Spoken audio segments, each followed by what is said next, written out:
नमस्कार सभी विद्यार्थियों को। आ, हम वापस से आ गए हैं इकोलॉजी का। लास्ट टाइम हमने जो जहां तक के पढ़ा था, और हमने कहां तक के पढ़ा था लास्ट टाइम, एज पिरामिड तक के पढ़ा था। आज हम इससे आगे पढ़ने वाले है ना। तो हम क्या क्या देखने वाले हैं। लास्ट टाइम हमने क्लास कहाँ पे बंद करी थी? Age pyramid. अब एज पिरामिड क्या होता है? ये एज पिरामिड मतलब कि किसी भी समष्टि में अलग अलग एज ग्रुप के लोग रहते हैं। कैसे अलग अलग एज ग्रुप के लोग? जैसे जैसे हम इसको तीन भागों में पढ़ सकते हैं। तीन भाग कैसे कैसे? पहला भाग, किसी भी समष्टि के लिए एक एज होती है जनन पूर्व आयु वाली, है ना। जनन पूर्व आयु मतलब कि इसको हम कह सकते हैं, कौन सी एज कह सकते हैं इसको? हम अडल्ट एज, है ना। कौन सी एज कह सकते हैं इसको? हम अडल्ट एज। उसी तरह एक दूसरा एज ग्रुप, किसी भी समष्टि में दूसरा एज ग्रुप क्या होता है? जननक्षय में एज होता है। जननक्षय एज मतलब किसी भी समष्टि में कुछ ऐसे लोग होते हैं जो जनन प्रक्रिया में भाग लेते हैं, है ना। और उसी तरह कुछ एक तीसरा एज ग्रुप आता है जिसको हम कहते हैं जनन पश्च आयु। मतलब इस एज ग्रुप में ऐसे व्यक्ति आते हैं या ऐसे जीव आएंगे जो जनन प्रक्रिया खो चुके होते हैं, है ना। तो ये तीन तरह के एज ग्रुप के लोग किसी समष्टि में पाए जाते हैं। पहला क्या? जनन पूर्व आयु, उसके बाद जननक्षम आयु, और तीसरा जनन पश्च आयु, है ना। तो इसको समझने के लिए हम तीन तरह के पिरामिड पढ़ते हैं। और तीन तरह के पिरामिड कौन कौन से हैं? एक स्थिर जनसंख्या का पिरामिड, बढ़ती जनसंख्या का पिरामिड, और घटती जनसंख्या का पिरामिड। ये पिरामिड क्यों पढ़ रहे हैं हम? ये पिरामिड हम इसलिए पढ़ रहे हैं क्योंकि इसी पिरामिड से हम किसी भी समष्टि, समष्टि मीन्स पॉपुलेशन का क्या बता सकते हैं कि कब कब वृद्धि हो सकता है, किस किस एज ग्रुप के लोगों की वृद्धि हो जाएंगी, तो जनसंख्या घनत्व पे क्या क्या प्रभाव पड़ेगा, है ना। तो इसको हम सबसे पहले कौन सा पिरामिड पढ़ने वाले हैं? हम स्थिर जनसंख्या का पिरामिड, है ना। तो यहाँ पे हमने लिखा हुआ है क्या? हमने यहाँ पे लिखा हुआ है ए। अब ए जो लिखा हुआ है इसको आपको ये समझना है। ये क्या समझना है कि ये जो ए लिखा है ये क्या लिखा है? जनन पूर्व आयु। और यहाँ पे हमने क्या लिखा है? हमने यहाँ पे बी लिखा है। बी मतलब क्या? जननक्षम आयु के लोग रहेंगे। और इस वाले भाग में कौन से लोग आएंगे? जनन पश्च आयु के लोग आएंगे, है ना। तो इस तरीके से अगर मैं बात करूं कि जनसंख्या कब कब स्थिर हो सकती है, तो जनसंख्या कब कब स्थिर हो सकती है? जनसंख्या तब तब स्थिर हो सकती है जब जब जनन पूर्व आयु के लोगों की संख्या भी कैसी हो? सेम हो। किसके सेम हो? जननक्षम आयु के सेम हो। मतलब जब किसी भी पॉपुलेशन में दो एज ग्रुप के लोगों की संख्या अगर समान हो तो पॉपुलेशन कैसी होंगी? स्थिर होंगी, है ना। मतलब जननक्षम आयु के लोग और जनन पूर्व आयु के लोग दोनों की संख्या किसी भी समष्टि में अगर बराबर है तो आगे चल के वहां की जो समष्टि है वो कैसी होंगी? स्थिर होंगी, है ना। ठीक है। अब उसी तरह दूसरा पिरामिड हम कौन से किसके लिए पढ़ने वाले? बढ़ती जनसंख्या। बढ़ती जनसंख्या।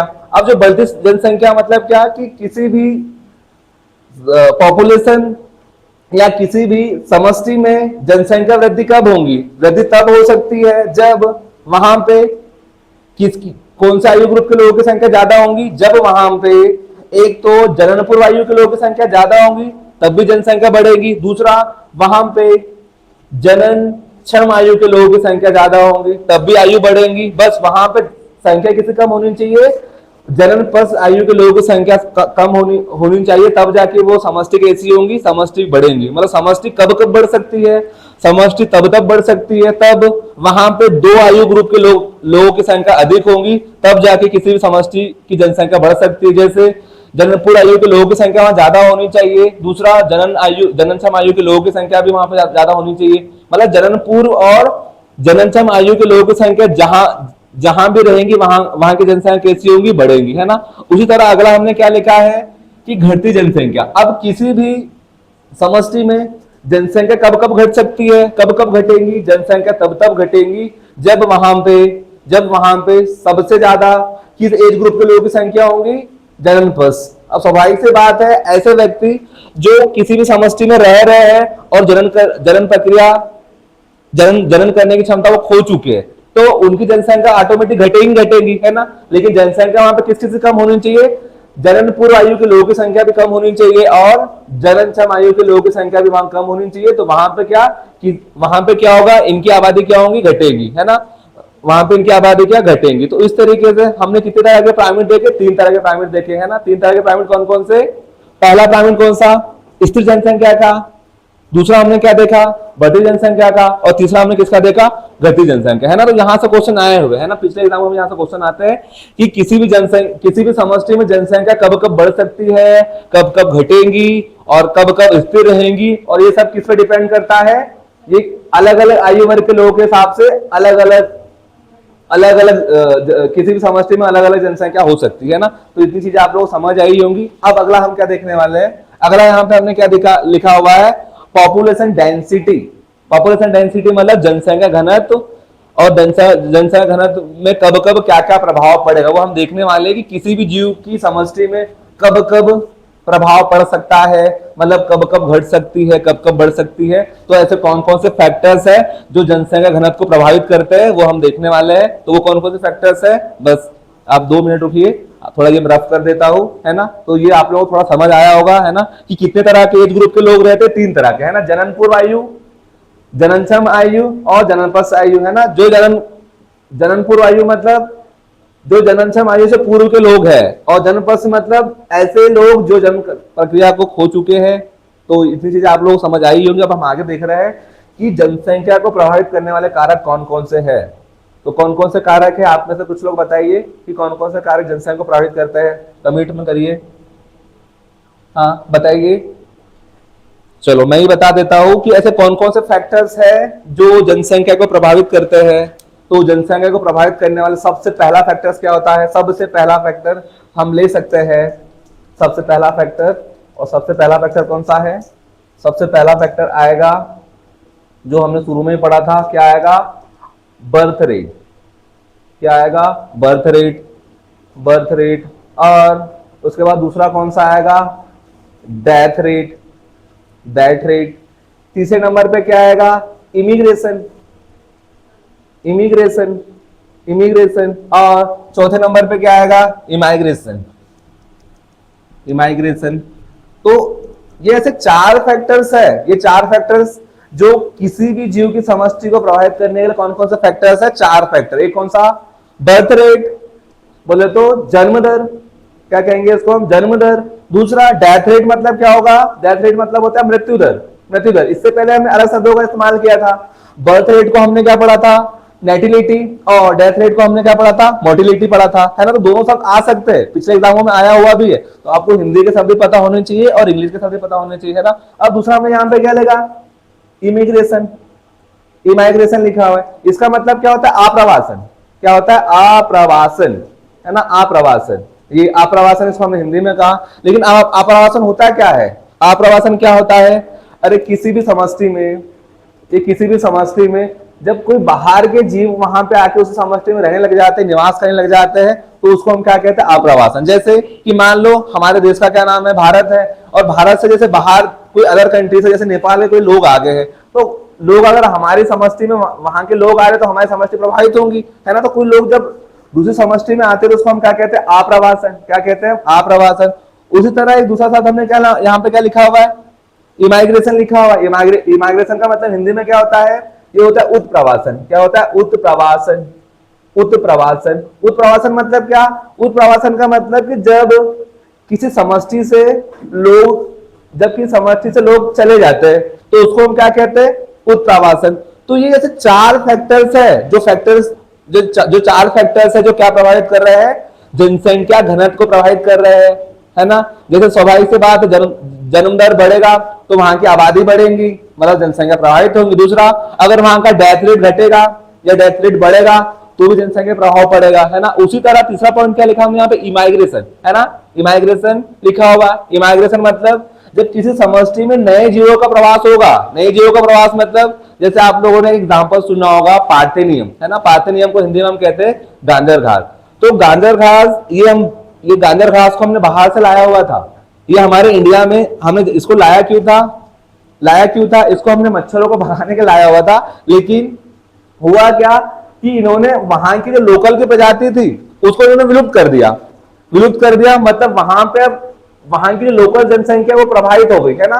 तो इमिग्रेशन से भी क्या होता है, जब कोई लोग किसी दूसरी समष्टि से जब वो किसी तीसरी समष्टि में जाते हैं तो वहां भी क्या होता है, वहां पे भी क्या होता है, वहां की समष्टि घनत्व प्रभावित होगी। अब उसी तरह अगर क्या हो रहा है कि वो उस समष्टि से अगर उस समष्टि से अगर वहां जो निवास करने वाली समष्टि है अगर वो दूसरी समष्टि में जाके चली गई तो वहां की समष्टि प्रभावित होगी, है ना। सपोज दैट आपने एग्जांपल सुना होगा साइबेरियन पक्षी, एक पक्षी का नाम आता है साइबेरियन पक्षी। अब ये पक्षी को हम साइबेरियन पक्षी क्यों कह रहे हैं, क्योंकि ये साइबेरिया से कहां पे आते हैं, हमारे राजस्थान में। और राजस्थान में एक बहुत फेमस राष्ट्रीय उद्यान है, राष्ट्रीय उद्यान का नाम है केवलादेव राष्ट्रीय उद्यान। क्या नाम है राष्ट्रीय उद्यान का? केवलादेव राष्ट्रीय उद्यान। अब ये राष्ट्रीय उद्यान में क्या हो रहा है कि साइबेरियन पक्षी वहां पे आ रहे हैं तो उसको हम क्या कहेंगे? आप्रवासन। आप्रवासन। और अगर ये वहां से जा रहे हैं तो उसको हम क्या कहेंगे? उत्प्रवासन। तो ऐसे 4 फैक्टर से क्या हो सकता है, जनसंख्या प्रभावित हो सकती है। जब वहां पे नए जीव आ गए तो भी प्रभावित होगा, या तो वहां पे जो पहले से जो शुरुआत में जो जीव रह रहे वो जाएंगे तो भी जनसंख्या प्रभावित होगी। तो ऐसे 5 फैक्टर्स है जिससे किसी भी जीवों की समष्टि में प्रभाव पड़ता है ना। और एक बहुत मेजर फैक्टर्स जो हमारी एनसीईआरटी की बुक में दिया नहीं है, वो सबसे बड़ा फैक्टर कौन सा हो सकता है? प्राकृतिक आपदा, है ना, नेचुरल डिजास्टर, नेचुरल डिजास्टर। तो जैसे कोई बड़ी आपदा आ गई, जैसे सपोज इट मान लो भूकंप आ गया, ज्वालामुखी आ गया या बाढ़ आ गई, तो वहां की जो लोकल आबादी है वो भी प्रभावित होगी, है ना। तो ऐसे 4 से 5 फैक्टर्स है जिससे क्या प्रभावित होती है? जनसंख्या प्रभावित होती है ना। किसी कोई भी जनसंख्या 4 से 5 फैक्टर से प्रभावित हो सकती है ना। अब अगला हम क्या देखने वाले हैं? चलो, हमने पॉपुलेशन डेंसिटी के बारे में समझ लिया है ना, इसको कौन कौन से फैक्टर्स प्रभावित करते हैं यह हमने अभी देखा। अब हम अगला क्या देखने वाले हैं, इसके लिए एक फॉर्मूला, पॉपुलेशन डेंसिटी को समझने के लिए फॉर्मूला आता है। और फॉर्मूला क्या है? P + 1 = PT + B + I - D + E। ये इसका फॉर्मूला होता है ना, किसका? पॉपुलेशन डेंसिटी का। मतलब किसी भी समष्टि में अगर हमको डेंसिटी पता करना है तो उसके लिए हमको 4 फैक्टर्स पता होने चाहिए, 4 से 5 फैक्टर्स, है ना। तो यहाँ पे P4 क्या होता है? P4 क्या है? P4 है पॉपुलेशन डेंसिटी, पॉपुलेशन डेंसिटी। दूसरा यहाँ पे क्या है? T लिखा हुआ है, T फॉर क्या? टाइम, T फॉर टाइम, है ना। लेकिन यहाँ पे हमने क्या लिखा हुआ है? T + 1। T + 1 मतलब क्या? कि हम एक समय पहले की आबादी बता रहे हैं, है ना। T + 1 मतलब एक समय पहले की आबादी बता रहे हैं हम, है ना। अब 1 साल पहले की आबादी बता रहे हैं। दूसरा हमने यहाँ पे क्या लिखा है? सेकंड में क्या लिखा हमने यहाँ पे? P,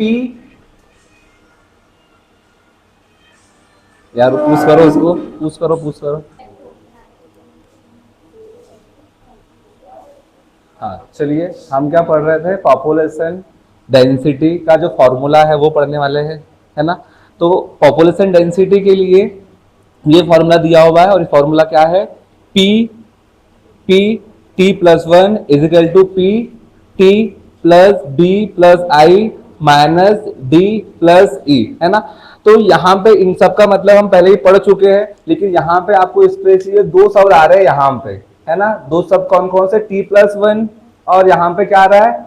T। तो इसका मतलब क्या होता है? इसका मतलब T + 1 मतलब कि हम 1 साल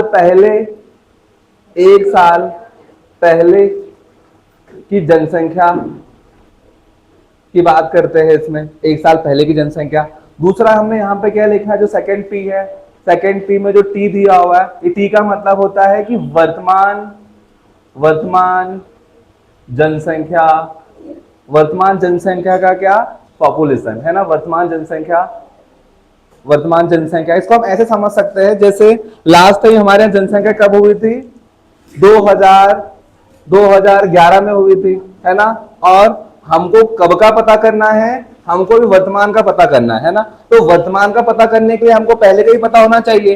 तो ये क्या है? ये है पूर्व की जनसंख्या घनत्व, और ये क्या है? अभी वर्तमान का जनसंख्या घनत्व। तो हम निकालते कैसे इसको निकालने के लिए वाला फॉर्मूला है ना। तो B4 क्या होता है? B4 आता है बर्थ, B फॉर बर्थ। यहाँ पे E है, E4 क्या होता है? इमिग्रेशन। और यहाँ पे D4 क्या है? Death rate. और यहाँ पे E4 क्या है? इमिग्रेशन, है ना। तो 4 फैक्टर्स है। तो ये फॉर्मूला है, ये फॉर्मूला आप लोगों को आया समझ, है ना। P पॉपुलेशन, 1 साल पहले की पॉपुलेशन, और ये क्या है? वर्तमान population. B for birth, I for immigration, D for death rate, E for immigration, है ना। ये हो गया। अब हम अभी देख रहे थे कि जनसंख्या कब कब प्रभावित हो सकती है। तो जनसंख्या कब कब प्रभावित होती है, ये 4 फैक्टर्स हैं। जैसे 4 फैक्टर्स कौन कौन से? इमिग्रेशन, इमिग्रेशन मतलब आप्रवासन। जब किसी भी समष्टि में जीव आएंगे, नए जीव आएंगे, तो उसमें जनसंख्या कैसे प्रभावित होंगी? वहां की डेंसिटी बढ़ जाएंगी। मतलब हमने यहाँ पे क्या लिखा है? प्लस लिखा है। दूसरा यहाँ पे पॉपुलेशन डेंसिटी, पॉपुलेशन डेंसिटी में अगर वहां पे अगर डेथ रेट बढ़ गई तो वहां पर जनसंख्या कैसे जाएगी? घट जाएंगी। तो हमें क्या शो कर रहा है? माइनस शो कर रहा है। उसी प्रकार पॉपुलेशन डेंसिटी कब बढ़ सकती है? जब वहां पे जन्म दर बढ़ेगा। मतलब इसको हम क्या लिखेंगे? यहाँ पे प्लस लिखेंगे, है ना। अब दूसरा हमने यहाँ पे क्या लिखा है? इमिग्रेशन, इमिग्रेशन, इमिग्रेशन मतलब जब किसी भी पॉपुलेशन से वहां निवास करने वाली आबादी जो है वो कहीं दूसरी जगह शिफ्ट हो जाएंगी, तो वहां की पॉपुलेशन भी क्या घटेगी, है ना। तो इस तरीके से जनसंख्या को प्रभावित करने वाले हम 4 बड़े बड़े फैक्टर्स पढ़े। कौन कौन से फैक्टर्स पढ़े हैं हमने? 4 फैक्टर्स, एक इमिग्रेशन और एक डेथ रेट, दूसरा बर्थ रेट, तीसरा इमाइग्रेशन, ये हमने पढ़ा। और इसके लिए हमने फॉर्मूला भी पढ़ा, और ये फॉर्मूला बहुत इंपॉर्टेंट है ना, कि कब कब कैसे कैसे जनसंख्या प्रभावित हो सकती है। तो ये जनसंख्या घनत्व को निकालने के लिए ये वाला फॉर्मूला होता है ना। तो आज के लिए हम इतना ही पढ़ते हैं, और कल हम पढ़ने वाले हैं ग्रोथ मॉडल, ग्रोथ मॉडल पढ़ने वाले हैं। और उसके आगे हम क्या पढ़ने वाले हैं कि जीव समष्टि के बीच आपस में कैसे अंतरक्रियाएं होती है, और अंतरक्रिया कैसी? 3 तरह की अंतरक्रियाएं पढ़ने वाले हम, धनात्मक, ऋणात्मक और उदासीन, है ना। तो आज के लिए हम इतना ही करते हैं, कल इससे आगे कंटिन्यू करते हैं। तो आज के लिए इतना ही, धन्यवाद।